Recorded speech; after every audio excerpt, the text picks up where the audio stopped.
sure I said that this correct orientation. What else were you having to choose, though, or find besides bounds and integrals? What technically came before bounds?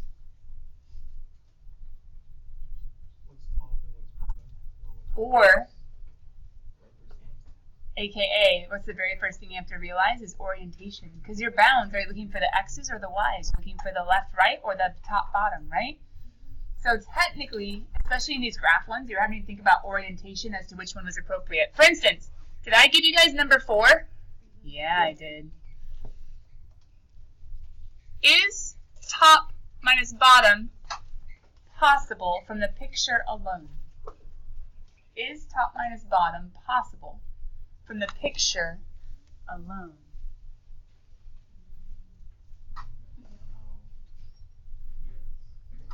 From the given functions, no. But from the picture, yes. How are the functions given to you?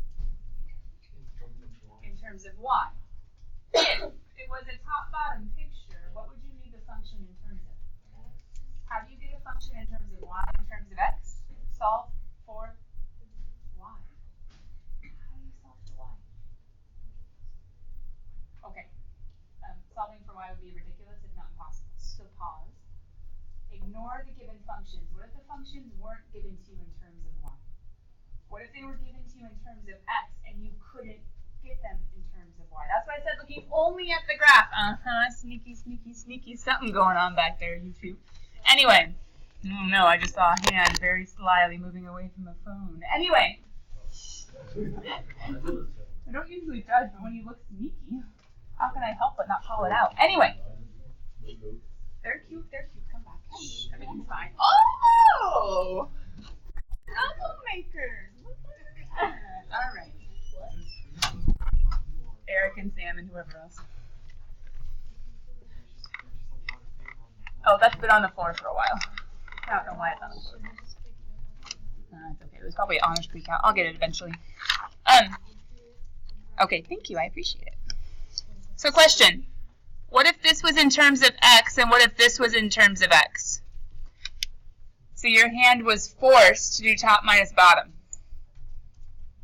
We're not going to worry about the function per se, but what if I was to say this was equal to f of x and this was equal to g of x? How would you write an integral representing this area if f of x was this guy and g of x is that guy? I can't go from 0 to 1, sadly. You would need to find the bounds. And wouldn't the bounds, if it was in terms of x, wouldn't there also need to be given to me some sort of b and some sort of a? Because wouldn't I have to think of how far left and how far right it goes? Does that make sense? Okay, so my bounds would be integral from a to 0. Whoop! Why didn't I go from a to b? Yeah. What's top and what's bottom of this guy? No way! This would have been a plus or minus square root kind of guy with a top and a bottom. He would have to have, because he's not a function the way he is, he would have some sort of, oops, I'm randomly making a graph that's not there, lo siento. He would have to have some sort of top function. Oh, that is the graph that's there. Just kidding. Some sort of bottom function.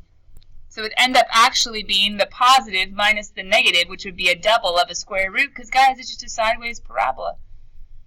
So it's x equals a y squared, so y would equal some sort of plus or minus square root sort of thing. So stink, I'd have a top bottom here from a to 0, so I'd technically probably have double f of x minus 0.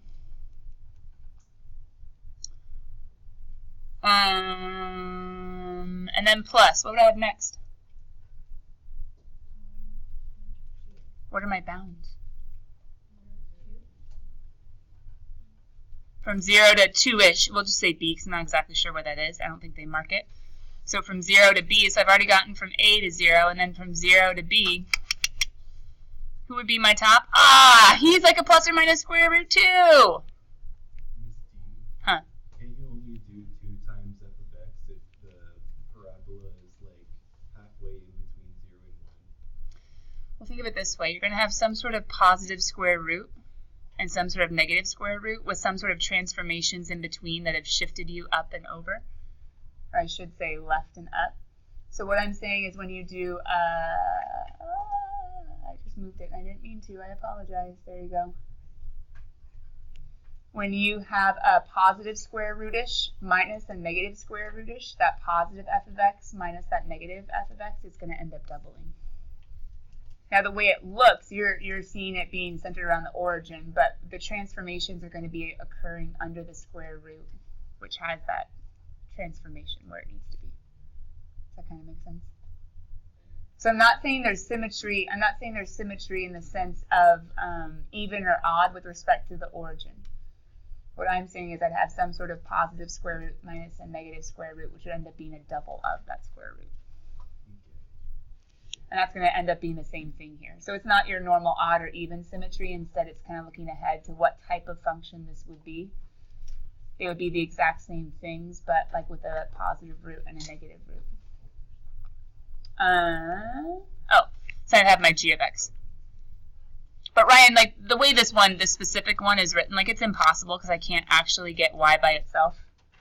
And this one's impossible. I can't actually get y by itself. I'm just saying like a what if. And you're right, this would be a really nasty function if it was a what if. But every now and then they like to force your hand. And in shells, it's helpful to kind of just have, oh, I know, I keep on getting you guys ready for shells, have a different way of looking at things. For instance, according to just the picture alone, isn't right-left way easier? My representative rectangle being horizontal, which means a dy. It's way easier. Why? Who's always on the right? That guy. Who's always on the left? That guy. It's easy, right? Minus left. No big deal, no stress. And I have my y bounds and I have my functions in terms of y. That's easy. But what I was asking you is if the information had been given to you differently, could you have done top minus bottom? Yes. But what's the issue at 0? Who's on top and who's on bottom changes, right? So we'd have to split up the integral, not because of some absolute value issue, but because of some orientation issue. Or technically, I guess, if we were to do some subtraction. Wait a minute, no, this guy would be subtracting with himself, and then that would be subtracting with himself. It's even nastier than normal. Anyway, just wanting to let you know that just because this one was primed and ready primed, that's funny. Anyway, set up and ready for you guys to go as far as, hey, make it in terms of y. Depending on the scenario, how the information is given to you might not be the best way to solve it. There you go. That was the point that I was trying to prove. There is always another way of looking at a problem. Maybe it's a messier way, but maybe it's the only possible way. So look at it differently. Section 8.2, number 4 is 4/3. You guys got it? 4/3. Lots of plugging and chugging. And a U sub. Number 24 is 4. The curves intersect at plus or minus 1. You have to use those for... Whoa! They totally did not use plus or minus 1 as their bounds. And they didn't even split up and have to solve 2 separate integrals. What did they do because this one did have symmetry? They realized the areas are going to be the exact same, so they found one of them and they doubled it because they're like, yeah, that's easier. Could you have done -1 to 0 and 0 to 1? Yeah, it would have been the same number. Doubled it. 2 plus 2 is 4. Number 52 is A. Did your group get there? To talk about anybody who wasn't there, to make sure they got there. And 54 is B. Starting off, multiple choice. Any questions on the multiple choice ones at the end? 55, 54, 53, 52, or 51? Which one? Oh, you didn't have to do that one?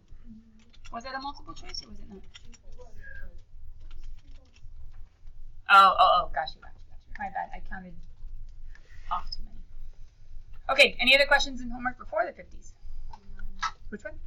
49. Anything else besides 49? Going once, going twice. For those of you that are bored and just chilling, you can be looking on AP Classroom. Sorry, Google Classroom, too many classrooms.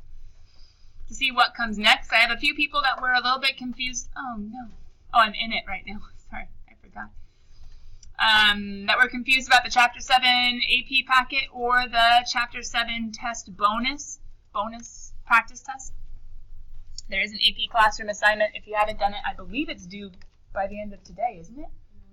It was due at 8 a.m. this morning. It's okay. I was late to school. You guys didn't get your donut holes. I'll probably give you till tonight if you submit it.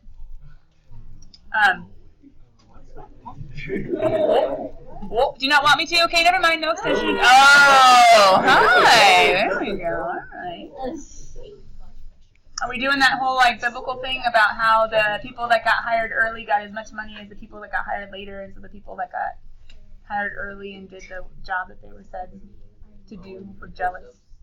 Hey, my pastor gave that sermon this year. It was in chapel. Anyway. Huh? Yes, you did do push-ups. Coming back. That's funny, I forgot about the push-ups thing. And that was right after the, never mind.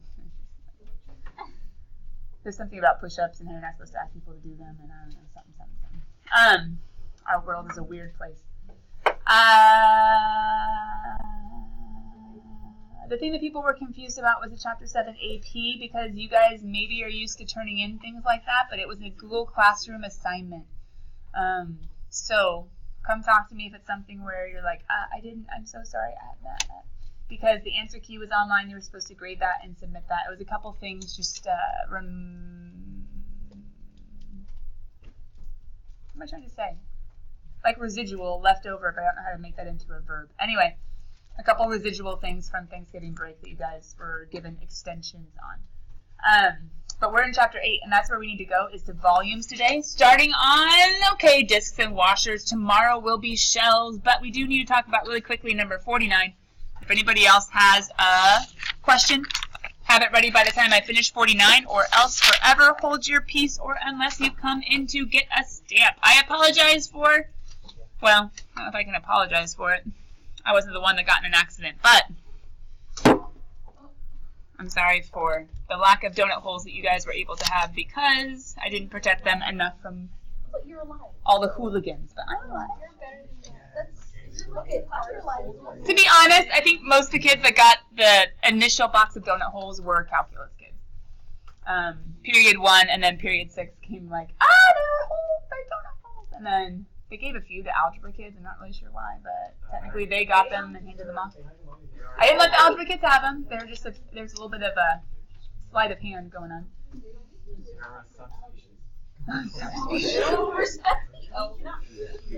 Okay, let's talk about number 49 because we're digressing. Maybe you'll get your own box. Better bring more beamer, but actually I think this is so simple. Find the positive value of K. Oh, the AP loves these ones. Although they usually make it a little harder. That's okay. Find the value of K such that the area of the region enclosed between the graph of and the graph of is 2. The area is 2. It's coming. I don't know. It's the computer. But anyway, as it's coming. I asked you guys about orientation. Well, we kind of problem solved a little bit. Orientation was something to be thinking of about dx or dy. Bounds were something you had to be thinking about by setting them equal to each other. And then integrating, right? So think about these 3 things. What do you think? There he is. In terms of x or in terms of y? X. It's given to us in terms of x. I sure hope it's x, right? So we're going to do a dx. What else do we need? I just told you the 3 things. Dx or dy. Orientation. The bounds. Good, Abby. How do I do the bounds? Equal them. Oh, sorry, not fine. Okay. How do I equal them?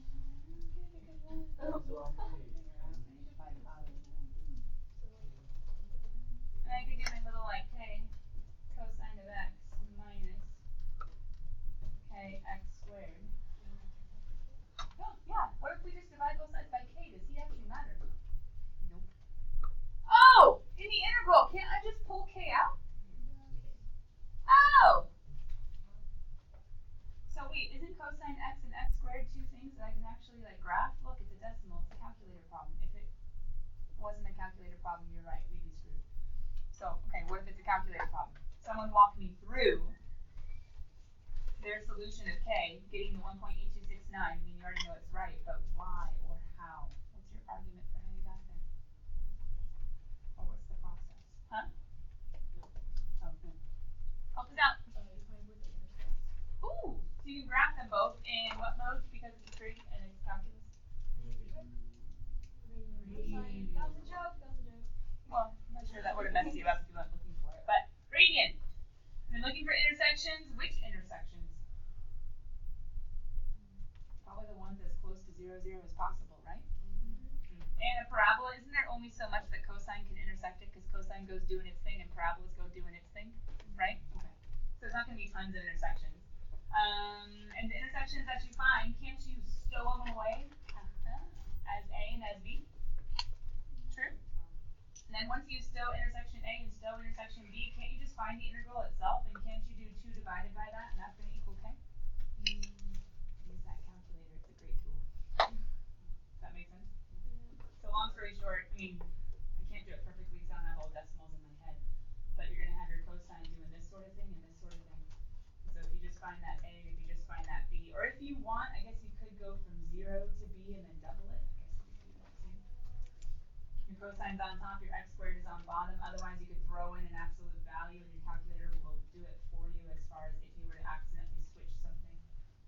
Then all you do to solve for K is 2 divided by the integral you can solve. 1.2. Sorry, 827. Okay, any last minute questions that I maybe missed or that you maybe missed? Going once, going twice, homework, clarification. Question covering. Did you have one, AJ? Okay. All right, let's go. Section 8.3, it's time to do volumes. I know, I'm coming, but I need to get you guys writing notes first. Wait a minute, isn't this the same slide as last year? We got slices, we got cross sections, and volumes are accumulation of those infinitesimally thin slices with a thickness of dx or dy. So, what do you need to write from these 2 pages? Probably not much. Unless you want to just be sketching a slice of bread the whole time. But other than that, volumes by cross section. She has other doodles she would probably rather do. Volumes by cross sections, accumulation of slices. I love that, but I also love the idea that those slices, each of these slices, now, out of all these slices, I really don't like that one, and I really don't like that one as far as like comparing, or at least the way they're sliced, comparing to what we're doing, because this thickness is irregular and it starts to round. This thickness, once again, is irregular, but this thickness is fairly regular as long as you have one of those loaves of bread that doesn't like taper off at the end, like those nice sourdough loaves. Those are good. But the good old-fashioned ones are just like, there's always the keels of the bread. Ignore those. That one, that's gonna taper off too. It's a little bit awkward. Oh, that's okay though. We can have a curve that kind of defines the orange as far as it getting smaller, it getting bigger. But I mean the thickness of it. The thickness of it would be uniform. Thickness. Why am I talking about thickness? Because wouldn't this one's thickness, if I was to go ahead and line this up to something, to anything, wouldn't this thickness need to be like an x-axis and I have my y-axis? And yes, it needs to have a little dotted line, blah, blah, blah, blah, blah. But the thickness in this one would be, let's see if I was to actually have it be along my x, it'd be a dx, yeah, a horizontal thickness. I mean, this one I would probably make horizontal as well. And my thickness, if I were to twist it, would also be a dx. Anyway, those thicknesses of those slices, the accumulation of slices, I like that idea, but we also need to realize there is a thickness component, and that thickness component is how I get my orientation. Are we tracking with that a little bit? For area, it was the thickness of the representative rectangle. So that thin little slice, top, bottom, right, left, and then given a little bit of depth. But depth just in the two-dimensional world or realm. But volumes, we have to take an area, we have to take a two-dimensional measurement and then give it depth. Which 2 dimensions given depth goes into the 3-dimensional realm. If you want to start pondering, how do I take a 3-dimensional and give that depth? Where would it go and what would it look like? Tesseract? Anyway, somehow you get into the 4th dimension. Well, you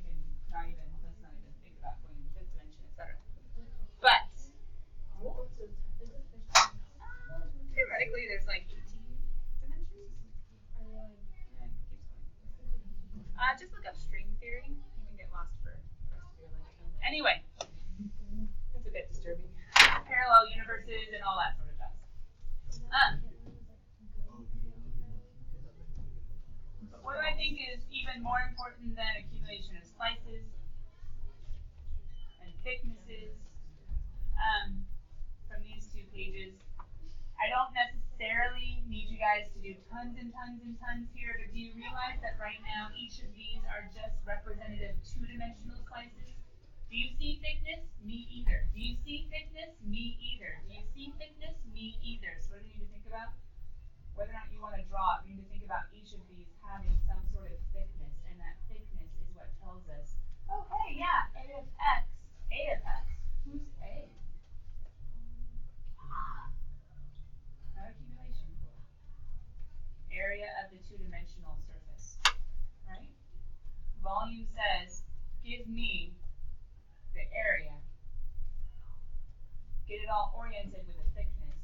Give me a beginning and an end, and I'll accumulate it all. And if there is some sort of error, which of these would have error if I was to show it thickness? Not this one, because the thickness is perfectly straight. The sphere. Because if I give that thickness, guys, think of this one I keep on showing you, right? And maybe you can't see it, but you can hear it, can't you? If you try to do uniform discs, what's going to happen? Ridges, right? Yeah, the sphere would definitely have some error as you kept on going throughout, because then you'd have to go ahead and stack it again. Then you'd have to stack it again and stack it again like that one. So there would be some error here. But that's okay. An integral says, give me the main idea. Give me a thickness. Ooh, this one's a dy. No wonder they have an a of y. Everything's in terms of y. P.S. What a of y would this one need? Geometry, area of, what's my surface shape? That'd be a pi r squared. Whereas this one, that's still a pi r squared. Just this one needs to be in terms of x because of the orientation. This one needs to be in terms of y because of the orientation. But what would this one be, assuming it's a square? Yeah, side squared. But what would I need it in terms of for this one? Some of you can read that, most of you can't, so that's okay. Look at the picture. What orientation would this one need? Because you see it, right? Are you giving it thickness? I know not all of us are visual, but for those that are, this gives us a way to orient ourselves, to get our bearings.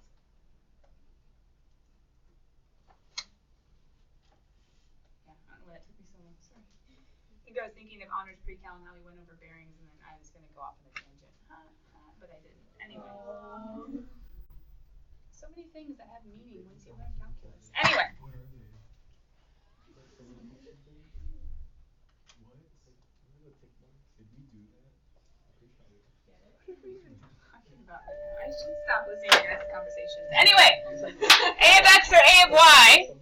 Slicing the object into infinitely many cross sections, add them all up. Not something we could possibly do, but something that calculus can do for us. Ready, set, summarize. Go. Set to solving. Identify the bounds, given or natural. Oh, sweet. It looks a lot like yesterday.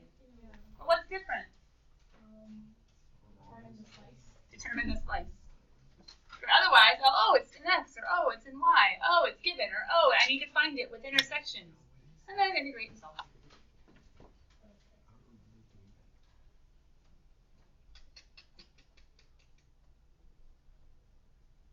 But when you determine the slice, aren't you going to have some sort of variable that just has like a geometry name until you put it into some sort of equation? Actually, you're not taking the geometry variable and putting it into an equation. You're somehow using the constraints of the problem and putting it into the geometry variable. What do I mean? Pi r squared, radius. Well, whose r? Exactly, you're going to have to go consider the scenario, right?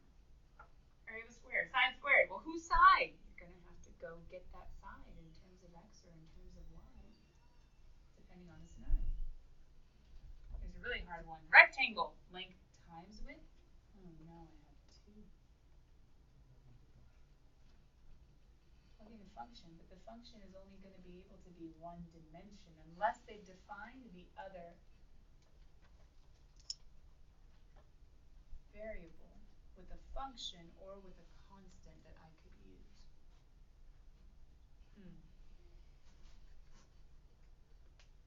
So there's going to be a little bit of tension between these two steps. A little bit of resolution that needs to be arrived at, but you're going to have to do some figuring, some considering the givens to get that area in terms of x or to get that area in terms of y, because naturally what you're going to be thinking of up here with determining the slice is the geometry formula, which does not naturally just randomly pop into in terms of x or in terms of y. Now over here I do have, just in one quick little list, circles, semicircles, squares, rectangles, equilateral triangles. Really? One of those things I hate to say that you have to memorize it, because technically there's a way to derive it. Struggle, but I don't mean like f prime, I mean like using your geometry knowledge of triangles to go ahead and get there. And it's rarely seen on AP, but it has been in some released College Board questions.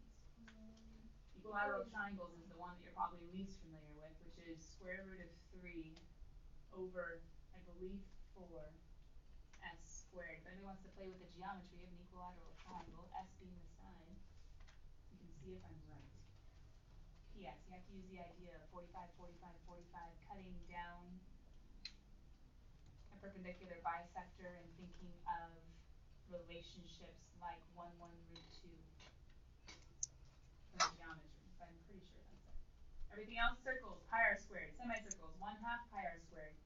I'm not writing it down because you should know it, and if you don't, you're writing frantically to get it. Circles, pi r squared. Semicircles, 1/2 pi r squared. Ooh, quarter circles, 1/4 pi r squared. Squares, side squared, rectangles, base times height, base times height. Equilateral triangles. There have been isosceles triangles before, but they have to give you more information on that. Kind of like rectangles, they have to give you more information too. So I'm not going to spend tons of time, guys, or tons of time on the bounds, because we already talked about those with area. Define, yay, right there. Be careful of whether or not orientation switches think absolute value. Natural. Okay, well, you're thinking of those intersections anyway, so I'm just going to put in parentheses in green, because it's review. Think intersections. I'm not saying there always are some, I'm just saying watch out for it. And then setting up the integrals to solve is just that good old-fashioned, hey, if I want to find the volume, I can go ahead and allow an integral to accumulate infinitesimally thin, or infinitely many, possibly I should say, ultimately two-dimensional slices to get that third dimension. I just need to have some sort of bounds. But once again, there is that awkward-ish tension. R, how do I define it in terms of x or y? Base or height, how do I define it in terms of x or y? Side of a triangle or of a square, how do I get that in terms of x or y? And that's what we need our functions for. So we're going to have to use, somehow, our functions to substitute. We have to somehow use our functions to substitute in for the r's and the s's and the whatever else is that you need. Okay? And depending on, there might be some extra given information, defined information that might help us with this too. I have a very specific rectangle example in mind where the base was like 1 or 3 or something else. And there was a funnel problem one year that was kind of similar, that everybody was like, we never learned how to find the volume of a funnel. And every calculus teacher ever is like, the cross sections are circles. Anyway, long story short. If you're given a volume problem on the AP, there is a way to do it. So do you need this? Probably not, but we already talked about it. Just remember, the way that you slice it determines what direction the way that you slice it determines your direction. So if you slice perpendicular, when you slice perpendicular to an axis for cross sections, you're going to get that nice little perpendicular, slicing perpendicular to the x dx, slicing perpendicular to the y dy. Not parallel, but perpendicular. Slice it with a good old-fashioned knife.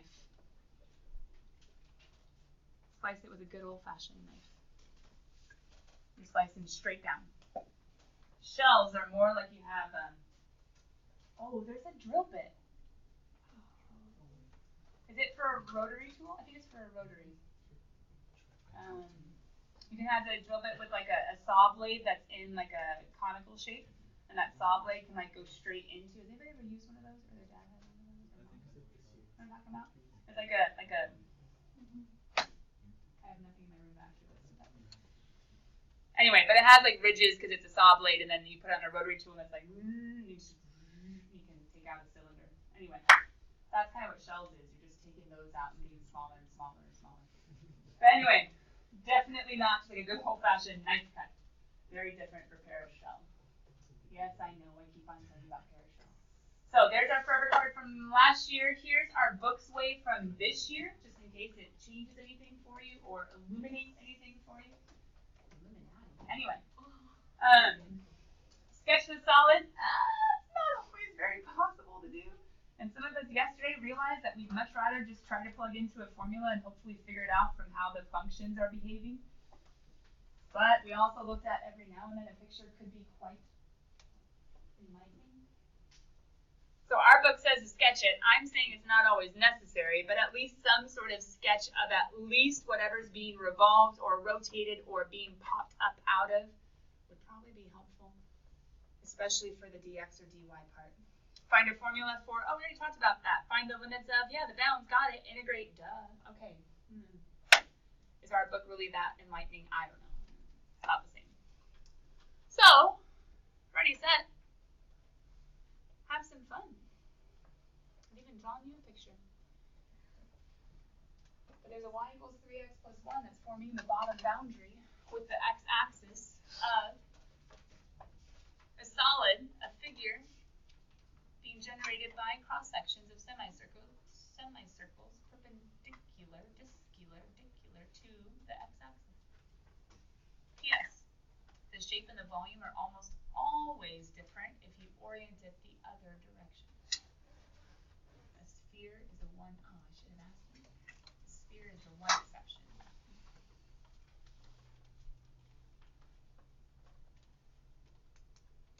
I'm not gonna force you to, or have you. Don't have time.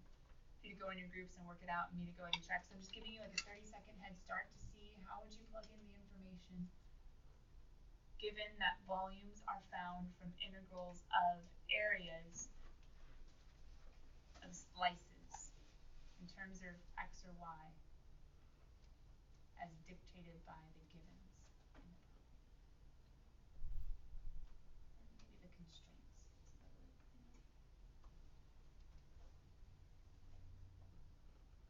There are always constraints. The question is whether or not you will follow them.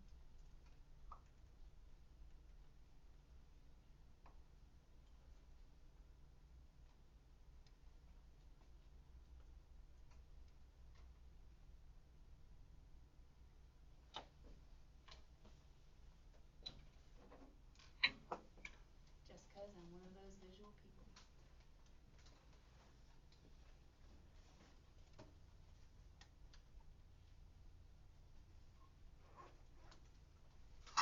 Is that the entire solid?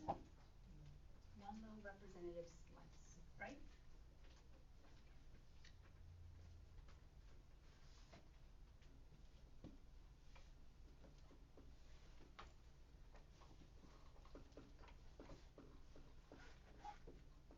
Who's D and why am I calling him D? Diameter. How to get 3x plus 1 minus 0? Who's on top? Who's on bottom? Remember, any axis you can make into an equation. So what do you guys think to put into your volume formula? Why is there a pi outside? It's a semicircle. In a semicircle, the area formula is 1/2 pi. Aw, it's an r. Oh, no big deal. I can find r by dividing everybody by 2. Close. Why am I taking out a 1/4? Because it gets squared. Does that make sense? There's also a 1/2 Is this going to be a multiple choice answer? Mm-hmm. Is this one too? Mm-hmm. What's the struggle? I had that 1/2 joining this, soon to be 1/4. 1/2 and a 1/4 is my pi over 8 struggle. But now I can go ahead and put my 3x plus 1 minus 0. Okay, forget it. At some point, yes, he can disappear. Squared dx. My boundaries, though. If the picture wasn't there, would you have known it was 0 to 4? Yay! Poor David is a struggle. Hang in there. Are we okay if I do dot dot dot because the point of the section is not how to integrate by hand? Cool. It's up to you guys as to whether you plug every single one into your calculator. Technically, yes. My job right now is not to teach you how to integrate. What's that, though? And how is it different than this? There's a hole and stuff. Well, yeah, but is there spinning occurring here? Is this region being spun? No. This is your paper size, and you're making this shape come up out of it in some way, shape, or form. So you're telling the 3D printer, like, hey, only go between here and here and have it be this. It's like a lathe, yeah, it's being spun, or like a potter's wheel and a, anyway, you're forming, well, this one's actually a disc and a washer. How come? Is there any hollow? Now, I'm going to go over here, though, and I'm going to go ahead and not have us do an example per se, because a lot of it is so similar. I'm just going to put up on the screen in case you guys want a picture of it. I'm not so sure you're going to want to write it all out. And some of you realize your forever cards are a little bit lacking when it comes to what you probably wrote down for discs and washers. Maybe some of this will help you visualize. If you want to take a picture of it, now's a good time. Discs and washers. All of this is review. And last year, what I tried to do is, even though it's kind of hard to see, make it very clear as to what we were doing. Because guys, that perpendicular, the thickness, right? I'm cutting, I'm slicing perpendicular to that axis of revolution. So if my axis of revolution is horizontal, even though it's an y equals some sort of number, I'm going to be having a dx as a thickness. And if I'm slicing, sorry, I guess I could be nice and show you the whole little, hey, there it is. For this guy, for my washer, that has a hole and a hollow. Although I feel like I didn't use that last year. Did I use a different terminology with you guys? You did like the popsicle man. Yeah. I don't remember. This is the guy who grew up out of, but that was for the cross section. Did I just use hole and hollow? Okay. Maybe I did say that. But we have two different three-dimensionals that we're having to worry about, and we're having to subtract from each other, and so it gets a little bit weird. But still, once again, if we're going around to horizontal, even though it's a y equals, I need to make it dx. But that's strictly because we are slicing still. Good old-fashioned knife, just slicing straight down. Okay, well, maybe it'd be like a hollow knife that has two blades, and it's, anyway. It gets a little complicated as far as that thickness thing goes. But we're slicing, and then we're thinking about thickness. And why are these having pies everywhere? Because what's the shape? They're circles. Pi are squared. But what's different? Instead of the entire top minus bottom being a diameter for the entire region,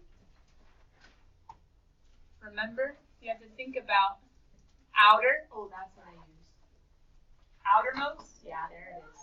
Outermost minus innermost? Was it outermost minus innermost? Because sometimes the axis is the outermost and it gets really awkward and it gets really weird, but sometimes, like in this one, the axis is inside, so the outermost is this guy and the innermost is that guy. Anyway, we have to get our bearings straight. I can keep on using that just because, I don't know. But this one, here's the struggle. You can't just subtract the two. You have to have an outer, a big one, minus an inner. So you have to deal with that whole minus that hollow. Kiddos, are we going to play with examples tomorrow? Yes, but we're going to take all of last year and compare it to this thing called shells. What should you do tonight? As much as possible.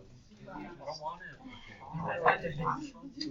Because if you guys realize this homework is due Friday, which means we only have one more day. We have a lot to fit in. Tomorrow, lots of examples, but we have to wrap our minds around what's new with shells. Bye, guys.